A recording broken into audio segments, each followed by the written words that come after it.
Welcome to NCN news. నా పేరు పుష్ప. బులెటిన్లో ముందుగా హెడ్లైన్స్ చూద్దాం. ఒత్తిడితో కూడిన జీవితానికి ఓంకారం ధ్యానమే పరిష్కారం. ప్రజలకు సుమిత్రానంద సరస్వతి మాతాజీ పిలుపు. తూర్పుగోదావరి జిల్లా నిడదవోలు పట్టణంలోని చారిత్రాత్మక మదన గోపాలస్వామి ఆలయ ప్రాంగణంలో పూజ్యశ్రీ స్వామిని సుమిత్రానంద సరస్వతి మాతాజీ ఆధ్వర్యంలో ఓంకార మహామంత్రంతో ధ్యానం అనే అంశంపై ప్రత్యేక ఆధ్యాత్మిక అవగాహన కార్యక్రమం నిర్వహించారు. ఈ కార్యక్రమానికి స్థానిక ప్రజలు, మహిళలు, భక్తులు పెద్ద సంఖ్యలో హాజరై ఆధ్యాత్మిక సందేహాలను ఆసక్తిగా తిలకించారు. ఈ సందర్భంగా సుమిత్రానంద సరస్వతి మాతాజీ మాట్లాడుతూ, నేటి ఆధునిక జీవితంలో ప్రతి మనిషి ఎన్నో సమస్యలు, ఒత్తిళ్లు, ఆందోళనలు, మానసిక అస్థిరతతో జీవిస్తున్నారని అన్నారు. ఇలాంటి పరిస్థితుల్లో మనసును ప్రశాంతంగా ఉంచుకోవాలంటే ప్రతిరోజు కొంత సమయం ఓంకార మహామంత్రాన్ని జపిస్తూ ధ్యానం చేయాలని సూచించారు. ఓంకారనాదం శరీరం, మనసు, ఆత్మను ఏకం చేసే సానుకూల ఆలోచనలను పెంపొందిస్తుందని అన్నారు. ధ్యానం ద్వారా మనుషుల ఆత్మవిశ్వాసం, సహనం, ఏకాగ్రత, మానసిక ప్రశాంతత పెరుగుతాయని వివరించారు. ధ్యానం అనేది కేవలం ఆధ్యాత్మిక సాధన మాత్రమే కాదని, ఆరోగ్యవంతకరమైన, ఆనందమైన, సమతుల్యమైన జీవితానికి మార్గదర్శకమని మాతాజీ అన్నారు. రోజు కొద్ది నిమిషాల పాటు ఓంకార మహామంత్రంతో ధ్యానం చేయటం వల్ల కోపం, భయం, ఆందోళన, నిరాశ వంటి ప్రతికూల భావాలు తగ్గి మనిషి సంతోషకరమైన జీవితాన్ని గడపగలడని తెలిపారు. అంతేకాకుండా కుటుంబంలో ప్రేమ, ఐక్యత, పరస్పర గౌరవం పెరగటానికి కూడా ధ్యానం ఎంతగానో దోహదపడుతుందని వివరించారు. మాతాజీ ప్రసంగం భక్తులను ఎంతగానో ఆకట్టుకుంది. కార్యక్రమంలో పాల్గొన్న మహిళలు, భక్తులు ధ్యానం యొక్క ప్రాముఖ్యతను తెలుసుకుని ప్రతిరోజు ఓంకార మహామంత్రంతో ధ్యానం చేయాలని సంకల్పించారు. ఈ కార్యక్రమంలో ఆలయ సిబ్బంది, స్థానిక ప్రముఖులు, మహిళలు, భక్తులు అధిక సంఖ్యలో పాల్గొన్నారు. నిడదవోలు మదనగోపాలస్వామి ఆలయంలో నిర్వహించిన ఈ ఆధ్యాత్మిక అవగాహన కార్యక్రమం భక్తుల్లో నూతన చైతన్యాన్ని నింపింది.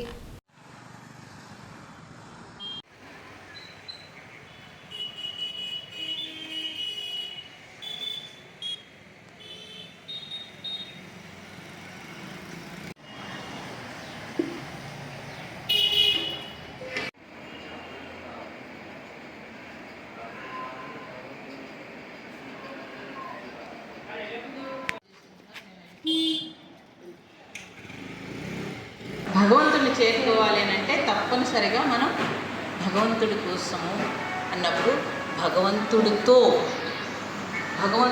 మనం మరి మేము పూజలు చేస్తున్నాం, వ్రతాలు చేస్తున్నాం అంటే మీరు ఒకసారి గమనించండి. అన్ని ఏర్పాట్లు చేసుకుంటారు. అంత తర్వాత భగవంతుడితో ఎంతసేపు ఉంటారు? ఇప్పుడు చెప్పొచ్చు మీరు ఎంతసేపు ఉంటారు భగవంతుడు? ఒక నెల నుంచి అన్ని ఏర్పాట్లు చేస్తారు, శాంతిగా ఉంటారు. మరి ఓం అన్నారు కదా అని అంటే ఒరిజినల్గా పలికేది అకారస్య, ఒకారస్య, మకారస్య. మాకు పుట్టించిన భగవంతుడికి కూడా మనం టైం ఇవ్వాలి కదండి. ఎందుకంటే ఆయన దగ్గరికి మనం చేరుకోవాలనుకున్నప్పుడు, ఆ భగవంతుడి దగ్గరికి చేరుకోవాలంటే ముందు మనం ఏం చేయాలి? అయితే మరి మేము పూజలు చేస్తున్నాం, నోములు చేస్తున్నాం, వ్రతాలు చేస్తున్నాం, అన్నీ చేస్తున్నారు, ఏం చేయట్లేదని ఎవరు అనరు. అందరికీ భగవంతుడు అంటే ఇష్టం ఉంటుంది. ఇష్టం లేకుండా ఎవరు ఉంటారండి? ఇష్టం లేకుండా ఎవరు ఉండరు. కానీ ఎలా చేరుకోవాలి, నేను భగవంతుడిని ఎలా చేరుకోవాలని తెలియాలి ఫస్ట్. అలా తెలిస్తే తప్పించి ఎవరూ చేరుకోలేరు. తెలియాలి అని అంటే ముందు మనం కొద్దిగానైనా టైం ఇవ్వాలి. ఆ టైం ఇస్తే తప్పించి అది అవుతున్నాం కదా మరి. కానీ మనం భగవంతుడితో ఉండలేకపోతున్నాం అని ఏమైనా తెలిసిందా? మరి గుర్తించాలి. మీరు గుర్తిస్తే వీటన్నింటినీ బాగానే చేస్తున్నాం, అన్ని రకాల ఏర్పాట్లు చేస్తాము, అన్నీ చేస్తాము. కానీ తీరా భగవంతుడి దగ్గర కూర్చున్నప్పుడు అలా లీనమై మనం భగవంతుడితో అన్నీ మరిచి ఉండగలుగుతామా? కొద్ది క్షణాలైనా. నేనేం చెప్తానంటే మీకు ఒక చక్కటి చిట్కా ఏంటంటే, రోజు మొత్తం మీ ఏ కార్యక్రమం అవన్నీ చేసుకోండి కాక ఎవ్వరూ ఏం వద్దని అనరు. కానీ మీకంటూ మీ భగవంతుడితో గడపడానికి ఒక గంట అయినా టైం ఇచ్చుకోండి. ఓకే? ఆ గంట టైంలో నేను నా భగవంతుడు అన్నప్పుడు మీరు కళ్ళు మూసుకుని ప్రశాంతంగా ఉండడానికి ప్రయత్నం చేయడానికి నేను ఇప్పుడు చెప్తాను. ఓకే? లేదు అంటే మీరు చక్కగా ఏదైనా జపం చేసుకున్నా, మీరు పుస్తకం చదువుకున్నా, ఏం చదువుకున్నా, పూజ ఎలాగో ప్రొద్దుటే అయిపోతుంది. పూజ ఎలాగో అందరికీ ప్రొద్దుటే అయిపోతుంది. అయిపోయి అందరూ వెళ్ళిపోయి మీ పనులన్నీ అయిపోయిన తర్వాత ఒక గంట టైం నాది. ఆ టైంలో ఒకటే కండిషన్ ఏంటంటే సెల్ ఫోన్ స్విచ్ ఆఫ్ చేయాలి. ఇది చాలా కష్టం. మోగితే అప్పుడు చూసుకుందాంలే అంటారు. మోగితే అప్పుడు చూసుకోవడం కాదు, ఫస్ట్ దాన్ని స్విచ్ ఆఫ్ చేసి నేను ఈ గంట టైం ఇంట్లో అందరికీ చెప్పేసి, ఈ గంట నేను ధ్యానం చేసుకుంటాను, లేదా జపం చేసుకుంటాను, ఈ గంట నేను మాట్లాడను, పర్వాలేదు, లేదా సైలెంట్లో పెడితే తర్వాత చూసుకుని మనం చేసుకోవచ్చు కదమ్మా. చేయగలుగుతారా అలాగా? అస్సలు ఎస్ అనట్లేదండి. చేయగలుగుతారా? చేస్తానంటే చెప్తాను. అప్పుడు అటువంటి సమయంలో మనతో మనం ఉండడం అంటే చాలా సింపుల్గా మనం ధ్యానం చేసుకోవచ్చు. ధ్యానం అనగానే మీరు ఏమో అనుకోకూడదు. ఆలోచనలు వచ్చేస్తాయి, రానివ్వండి అంటాను. వస్తే ఏ ఆలోచనలు వస్తున్నాయో తెలుస్తుంది, మన మనస్సును మనం పట్టుకోవచ్చు. ఓకే, ఆలోచనలు రాకుండా ఉండాలంటే ఒక ఉపాయం ఏంటంటే ఓంకారము మహామంత్రం అన్నారు. శబ్దం పరబ్రహ్మస్వరూపం అన్నారు. అటువంటి పరబ్రహ్మస్వరూపమైన శబ్దాన్ని మన మహాత్ములందరూ కూడా ఆ శబ్ద తరంగాన్ని మనకు అందించి ఇచ్చారు.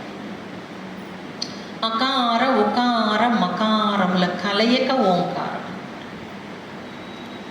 అలాంటి మహామంత్రాన్ని, అందుకే మన మంత్రాలన్నింటికీ ముందు ఓం చేర్చి ఉంచారు. ఓంకారం ఎందుకనంటే మన మహాత్ములు వాళ్ళు అప్పుడు వైద్యం లేదు,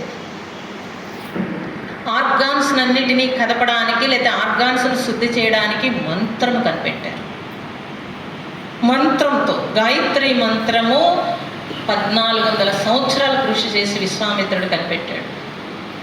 ఆ మంత్రంతో లోపల ఆర్గాన్స్ అనే శుద్ధి, వాళ్ళ నుంచి వచ్చే ఆ తరంగము.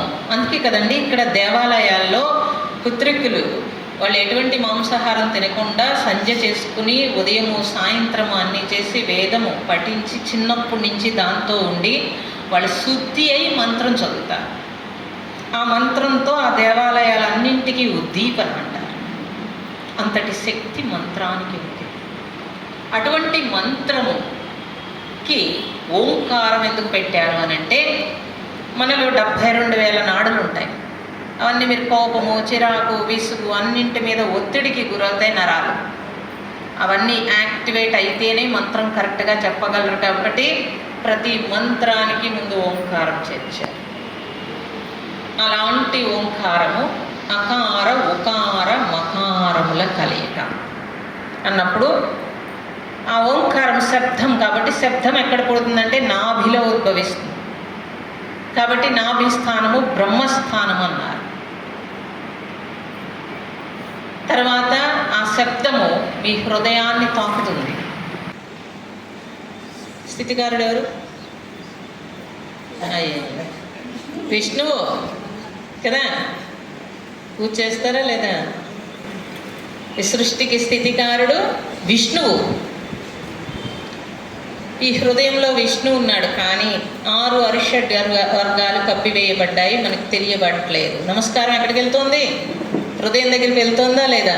హృదయ కుహర మధ్య కేవల కైవల్యం అన్నారా లేదా? ఎందుకన్నారు?